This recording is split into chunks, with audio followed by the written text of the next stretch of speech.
Most games get trapped in a development hell. They get bugs, crunch time, publisher drama, budget constraints, developers getting whipped on their backs. But in a world full of followers, we've got one that decides to buck the trend. See, there's this little IP, which you may or may not have heard of before. It's called Hollow Knight, and it's a goddamn masterpiece. Now, this game slaps so hard, it already has a trial date for Assault. But aside from that, it slaps so hard, it got a sequel. Hollow Knight Silksong. And unlike all those other games that get lost in development hell, this one got lost in development heaven, which I didn't even know was going to be a thing, ever. But for a few years, just shy of a decade, instead of the usual horror stories of development hell, Team Cherry has just been vibing, that's beyond me. It's like they were sipping pina coladas in Bugland while the internet turned into like the SpongeBob episode where everybody's, that one where it's like, we threw out his name! Because we're so used to that type of thing, that's what I was expecting. It reminds me of one of those show situations, or at least like for a TV show or something, to where the parents come back home and they're expecting everything to be set on fire and destroyed and everything like blown up, but in reality, the kids are just vibing and chilling. It's so weird. We're used to devs bending to the mob, which is like, they're crunching themselves into skeletons so Reddit can stop crying, Twitter can stop crying. I'm still calling it Twitter, fuck you. YouTubers being pissy, just the internet just up and roar about something. But this time, Team Cherry, they really didn't give a shit. They were like, oh, the fans are mad that we haven't released anything yet? Well, that's cute, that's charming. Anyways, here's another year of polish. Meanwhile, the rest of us, including me, I'm not gonna act like I'm levitating above anybody else, is like, where the fuck is this at? Usually when games drag on this long for like, good lord, what was it, 7 or so years, going on 8 years? I really have lost track of time, honestly. Usually developers panic. Think like the Cyberpunk launch or like No Man's Sky day one, but Silksong, nah. Team Cherry literally said out loud, we kept adding more because we wanted it to feel big enough and we're just enjoying it too much to stop. I'm over here expecting hostage notes, but really they were just sending vacation photos. Yeah, speaking of, how did Cyberpunk go? Cyberpunk 2077, ironically enough, 7 years, rushed release, buggy chaos. They did pull it together. No Man's Sky, what was it, 5 or 6 years or so? They overpromised and then it was memed into oblivion. That also got fixed eventually, but Silksong, straight out the gate, 7 years, radio silence, no marketing blitz, no overhype, no overpromise, underdeliver, none of that. They just did it. They were just like, we're making this better. They did the Nintendo thing, which is, you don't rush it, you cook it, and when it's ready, there you go. They took that Miyamoto quote to heart. A rush game is bad forever. Also, Paper Mario should be boring. And even though I really good lord, I love Cyberpunk to fucking death. And I love No Man's Sky, I just have to call a spade a spade. It's like comparing 3 students. One student turns in the essay half finished, one promises 20 pages but delivers like doodles or some shit. And one just ghosts the professor for like,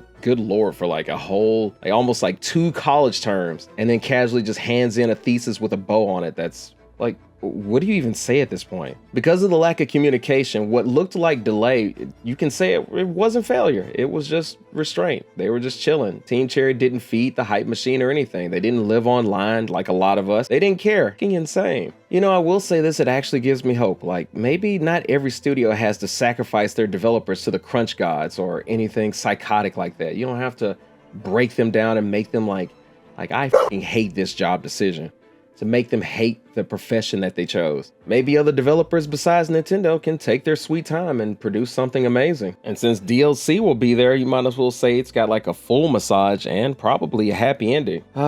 Team Cherry, enjoying yourselves, enjoying and doing what you love. Where do you get off? The nerve of these people. Oh, my name's Team Cherry. I get to do whatever I want. While everybody else goes to a miserable job that they hate. I get to do what I love. My name's Team Cherry. You know what's crazier too? So when this whole thing started, before it even started, because in the very beginning, Hornet was just supposed to, Hornet is void, by the way, haha, fuck you. Anyways, Hornet was supposed to just be DLC for the original Hollow Knight, but they were really feeling what they were doing, so they just kept adding and adding and adding and adding, and then it turned into its own full game. And before all of that, they had only sold like 2 million copies. But after all the hype, the entire time, all they did was work on the game, they sold 15 million total. They've got the bag that's got the bag that's got the bag. Their bags got bags, and the only bags that I got is under my eyes. Truth be told, I really admire that. It's kind of beautiful in a way. Man, am I fucking tired. Wubba-lubba-dub-dub, unironically. Am I even using that term correctly, unironically? I don't know. I've been up all night. Shut up. You know another thing that's really funny too? Like the hype has been built up so much for Silksong that people that finally get their hands on it will be like, wait a minute. I don't even like metroidvanias. I fucking hate them. They're too hard. Then they just like break their Switch 2s or something.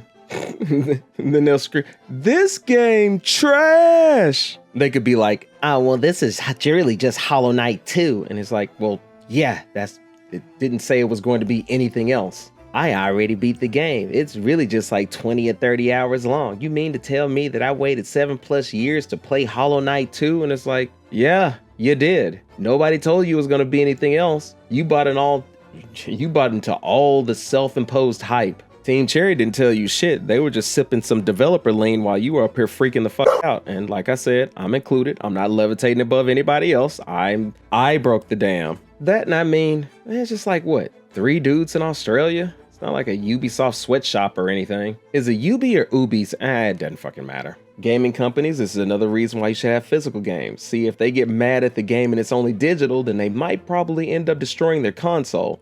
But if it's a physical game, they can pop it out and either wail on it or just like throw it across the room. But if it's in a cartridge format, it'll more than likely still be intact. So something to think about. But I guess at the same time, if you piss them off or the game pisses them off, they break the game and then it's like, I gotta buy another copy. So maybe you might be onto something. I don't know. And to the people that were waiting for so long, I know it's frustrating. I know 6 years or really like 6, 7, maybe 8 years. I really have lost track of time, honestly.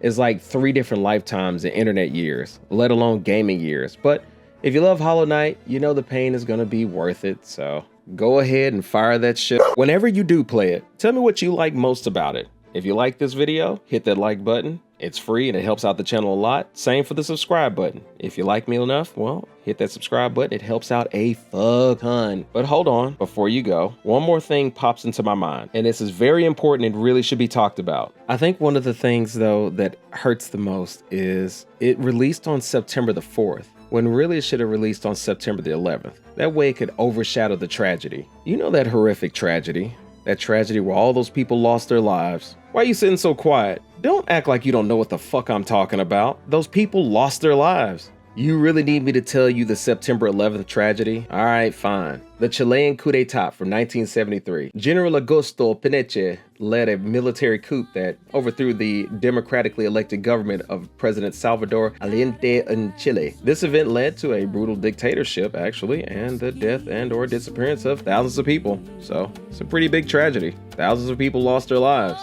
What? What do you think I was talking about? Oh, you think I'm insensitive, huh?